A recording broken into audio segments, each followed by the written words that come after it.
All right, hey Matt, thanks for coming on. Everybody, Matt is the author and the everything of leadscalling.com, which we've pointed out a few times. Matt Emery, what started this whole thing? Well, it all started with Leadscalling's perpetual motion holder that I built as a student at Purdue. Mind you, I wasn't a double E student or in physics or anything like that. It was a history of science and technology class. The challenge was to build a perpetual motion device, and I recalled reading about this device in Leadscalling's writings, and built the device, and it worked as Leadscalling said. Unfortunately, they didn't feel it was actually perpetual motion, but at some point there was an article written about it on the premier magnetic site KeelyNet.com, which I think prompted some interest from the higher-ups of Purdue. In fact, I got a letter from the president of Purdue saying, hey, let's test this device and see what's really going on. Wow. So one thing led to another, and you've spent how long have you spent working on Ed Leadscalling's writings and his experiments? It's coming up on about a decade, 10 years now. I think it was back in '02 when I built the device, and everything's just kind of escalated from there. What I thought made for a good first video to introduce those of our viewers who didn't know you or your website, or the fact that you've got a book coming up soon, was the fact that you said that Ed Leadscalling could teach us a little something about the sun, and maybe even about Haarp. You know, yeah, it's pretty interesting. I mean, we're talking 70, 80 years ago. Leadscalling said quite a few things that are really just now being realized. And one of the things I found extremely interesting was what he said about the ionosphere and radio waves. Not only was he doing experiments with radium and things like that and studying alpha, beta, and gamma rays, and he elaborates a little bit on his findings. But as far as potentially anticipating something like Haarp, he's got a couple different places where he discusses the ionosphere specifically, and he says that well, he's talking about how a radio works, and he says that radio waves are not waves, but they are the north and south pole individual magnets which come out of the transformer's secondary windings.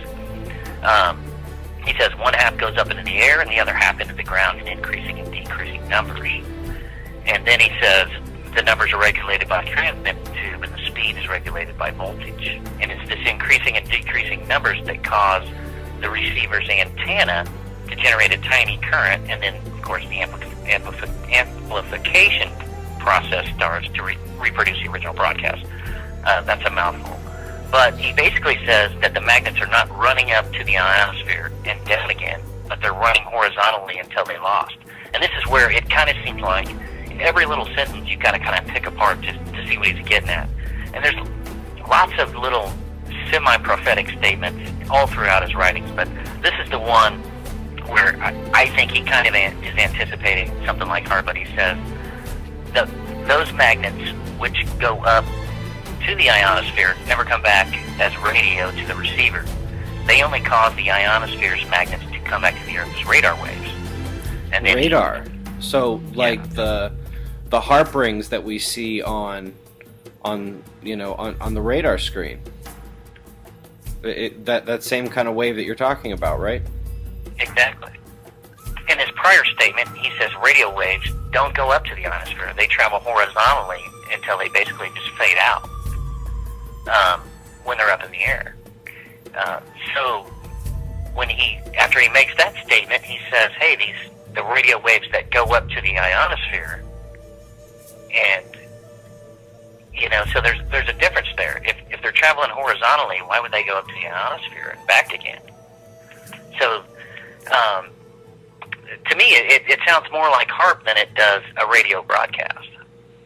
As difficult as his writing style is, and from what I've read of what you sent me, and thank you for that, it's pretty dense. But what might be even more impressive is what he built in Florida. I have a feeling most of the listeners here know about RockGate, Coral Castle. I personally think he used, pulleys, levers, and fulcrums for some of the smaller stones. His hoists, his chains, and things like that were rated at about 10 ton. 10 ton is really kind of on the smaller end of the stones that are there at RockGate or Coral Castle. Yeah, isn't there one that's about 30 tons?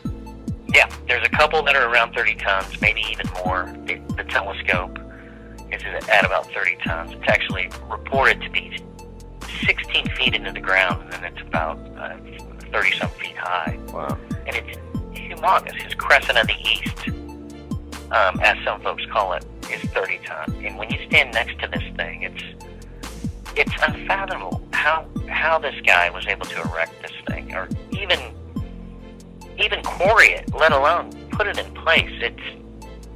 No one has ever been able to accomplish anything similar. That particular stone is bigger than any stone in Stonehenge.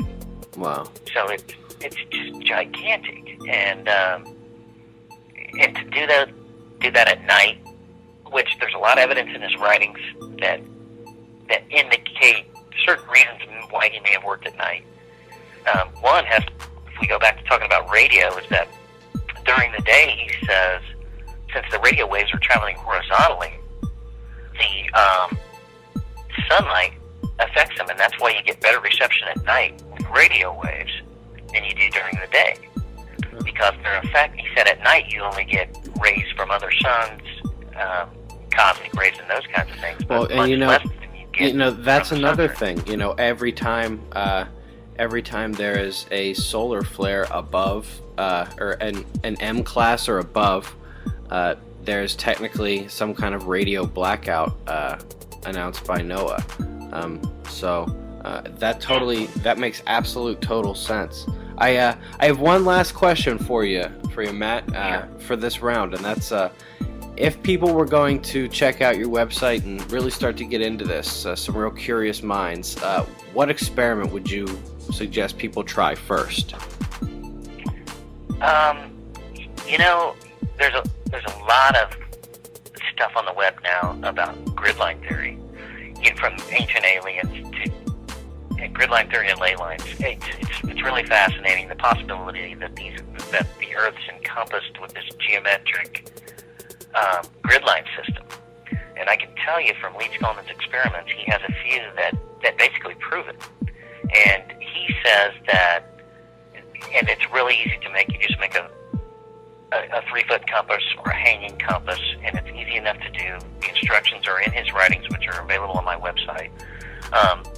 You make a compass, but at his location, he said that all of his magnets don't point toward geographic north, and they don't point towards magnetic north. They're guided by the individual magnetic streams that are passing by. So I think that lends a lot of credence to gridline theory, and it's really easy to prove at your own location if you hang up a compass, as instructed by Leach Coleman, which you can make out of welding rod or really just about any ferrite material. You can see what direction things are heading at your current location. So that's one experience. But the ultimate, the best thing to build is the perpetual motion holder. Of course. It's a flux capacitor. It's so cool. It's a room temperature superconductor.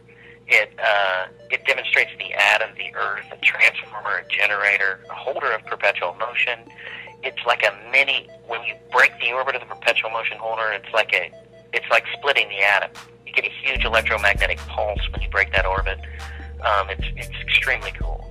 Wow. And that's got to be the most efficient way to make electricity is based on the perpetual motion holder. And it's easy enough to make, at least a smaller scale. It's hard to get soft iron, and you really can't bend 1.5 inch steel rod very easily. But feel free to contact me for any advice on smaller versions or how you can make less expensive versions and how to wind the coils and those kinds of things. But But I'll tell you, there's any number of extremely simple, cool experiments to show that Leeds Coleman was on the right track, and really I can't find any flaws in anything he's ever said or any of his experiments. So, wow. But those two, I think, are probably some of the neater ones that folks can do. Excellent, Matt. Thank you so much. We really appreciate it. Can you come back for us sometime? Sure, no problem, anytime. Awesome. Ladies and gentlemen, Matt Emery, leadsconan.com.